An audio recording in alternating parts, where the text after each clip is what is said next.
What is up, beautiful people? I hope you guys are doing swell.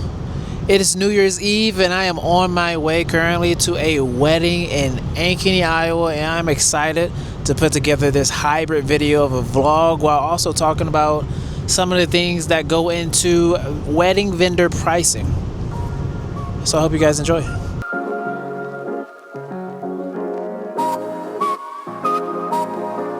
Currently, I am on my way to my wedding venue, which is called Toast. Like I said, it's in Ankeny, Iowa, and it is probably one of the most popular wedding venues in central Iowa. I really like this place a lot, and I really hope that this wedding is going to be a good one. And at the same time, I want to talk about wedding vendor pricing and what goes into it, because I've been reading recently so many forums about potential clients wanting to hire people, and they're just like, why is everybody so expensive, or why does every vendor charge what they charge in general?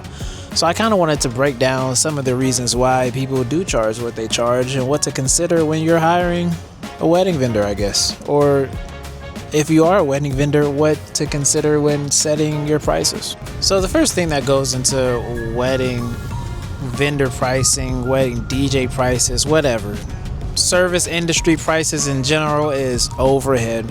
Every business has to spend money to be able to do their job properly. And first, it's the overhead, which the overhead is a lot of different things. It could be the marketing so that they can get in front of people to be able to get hired for their service, which costs money.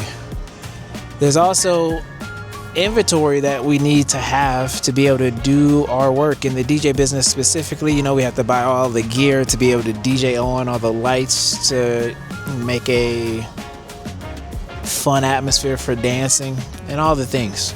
So we got to buy a bunch of gear up front to even be able to do the work that we want to do.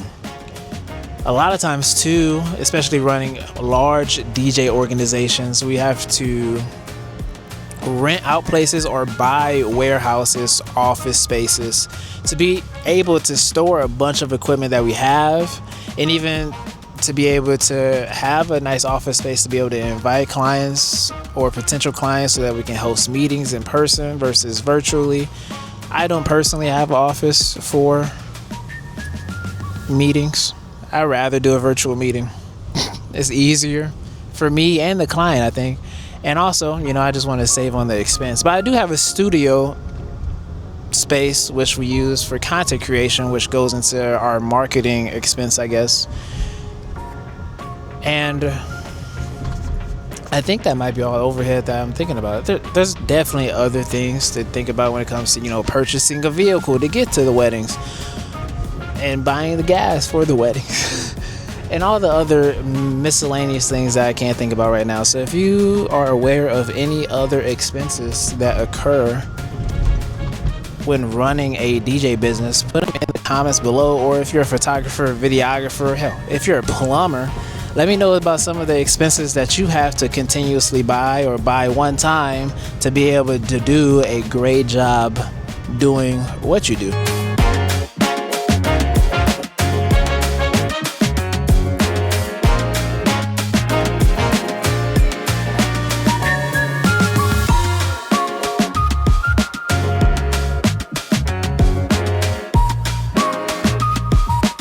We have arrived to our destination, so let me go ahead and get out of this cold weather and start loading in. So the one thing about this place that kind of sucks is the elevator situation. I'm glad that there is an elevator, but it's so tiny. It's not tiny. It's not tiny, but for when I'm bringing large subwoofers and stuff, gotta kind of finagle it to make it work. So I wish it was just a little bit bigger. But I guess beggars cannot be choosers.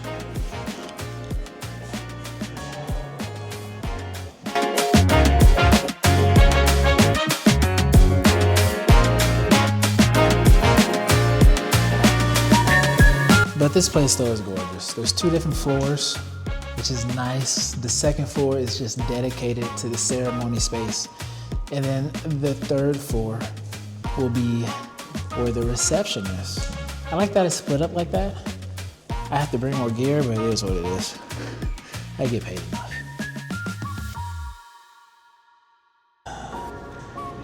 But now I am here and all loaded in. It's officially time to start setting up.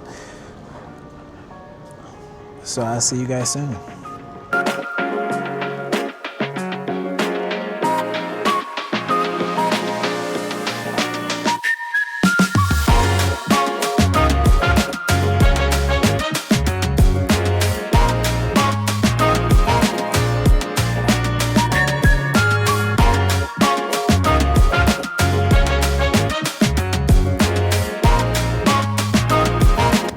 We are all set up and ready to go, so now it's time to start getting ready for the ceremony, baby.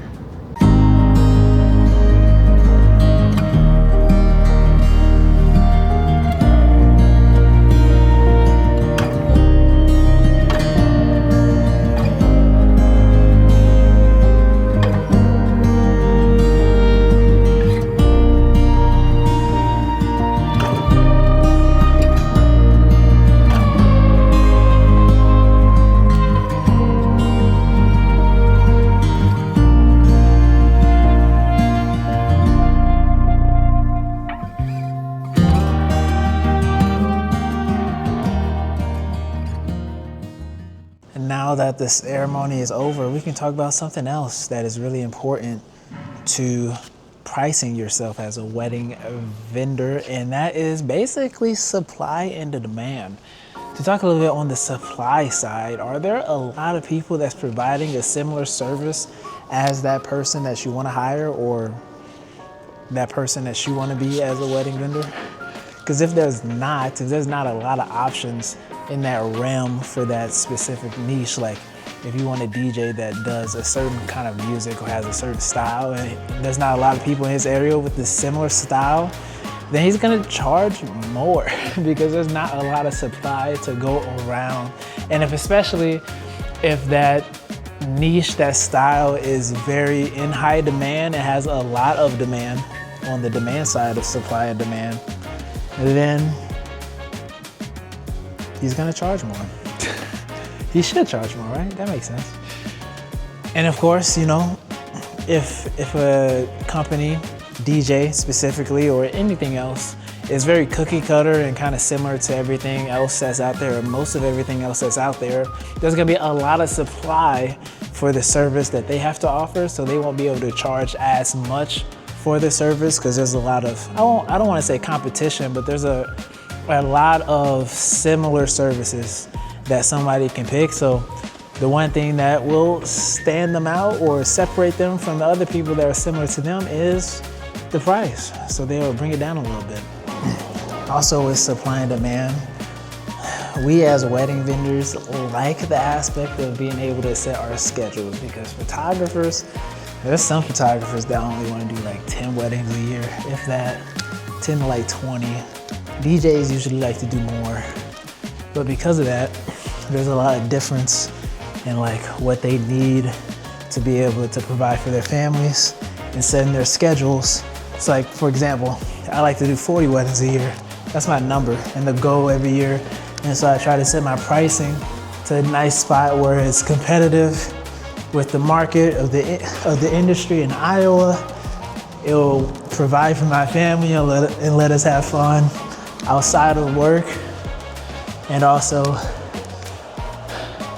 allows me to not kill myself to provide, because 40 is a comfortable number for me. I could probably almost do 50, but if I tried to do 50, my wife would be pissed at me. I pretty much miss every weekend in the spring, summer, and fall, and she wouldn't like that at all. But yeah, I guess that's it. So that's kind of the reasons why. So if you got a person that's super busy in the industry that you want to work with, and they just seem super popular and everybody's asking for them and their calendar's full, and they just for some reason got your date open, they gonna be expensive because they got a reputation, they're proven, and they're gonna do a great job, and people love the job that they do. And so, if you guys wanna see the prices go down for wedding vendors, you need to, first of all, stop hiring us. Stop spending money. And that will change the market, and the supply and demand will go down, forcing people to lower their prices and to change how they do things business-wise. Or you can stop being so happy after your wedding. Because if you're so happy and everybody's gassing me up after a wedding, and everybody's like, man, you're the best DJ in Iowa. Well, I'm gonna start charging best DJ in Iowa prices. Do you understand?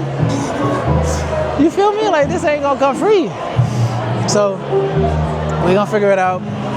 But in the meantime, I think that's all I got to talk about on why vendors charge what they charge. If I'm missing anything, maybe I'll make a part 2 to this. But let me know if I am missing anything that I should touch on, so I can make a part 2 on the next wedding vlog. But let's continue the vlog. The ceremony went well. Now we're in the reception spot, cocktail hours beaming, and people having fun. I'll keep you guys posted on what's going on. Oh.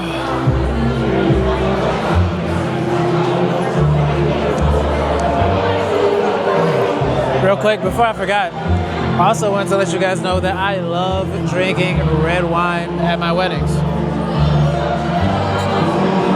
A glass or two just helps me ease the nerves and be able to get on the same level as the guests. Because if I don't drink, I can find myself getting very nervous sometimes and in my head, and I start messing up.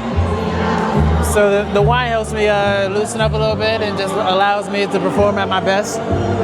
But one day I'm sure the Lord is going to tell me to stop drinking, and I'll have to figure out how to do it without alcohol. Until then though, cheers.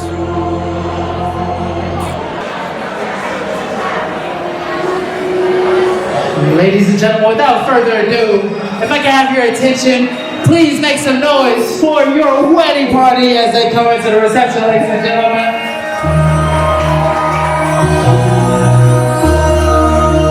MC, make another hit.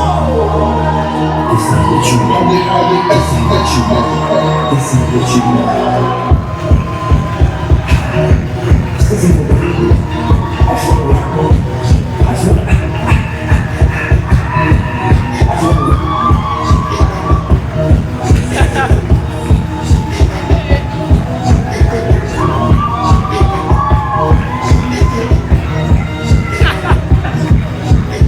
I need everybody to get on their feet as we welcome in the new Mr. and Mrs. Nickel.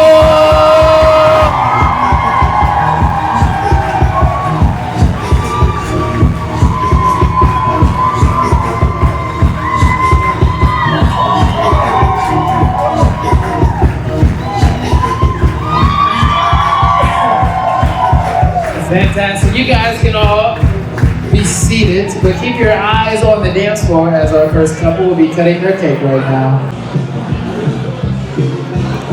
I also gotta say this real quick. It is extremely hard to record content like this and work at the same time. I feel like I'm dropping the ball for my clients, so I'm gonna have to slow down. We'll see though, it's dinner time. And the buffet line is long, so I got some time to record this little section of it, but it's a distraction. I don't like this, I ain't gonna lie. We gotta figure it out. We gotta do better. We gotta do better, bro. Yes, shake it, rock it, rock it, rock it, rock it.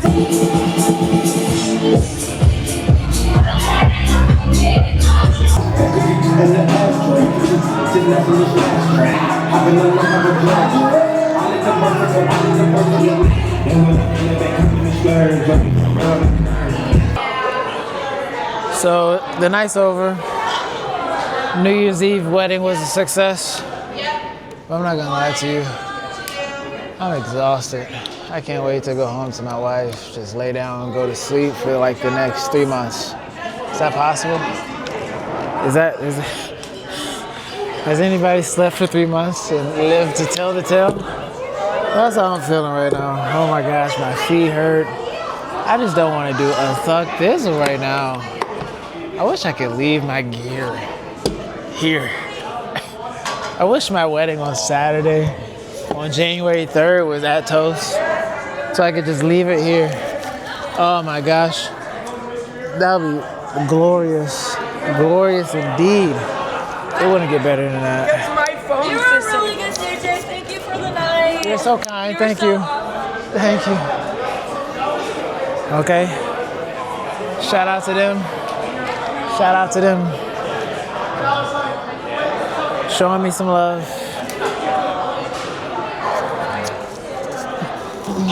But for real though, I'm about to die. I feel like I'm about to die. I feel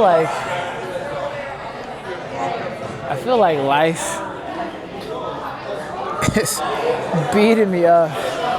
And that wedding, bro. Whew. You know, there's something about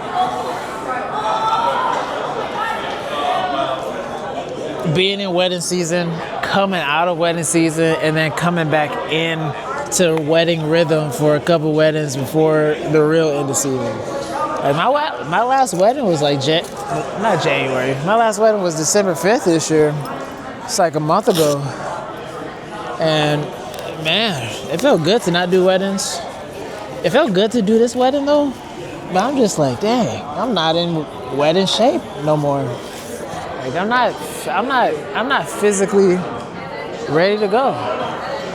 And this auto track on this DJI thing is not working properly. Like, come on, bro. Help me out. Just keep up with me. Just keep up.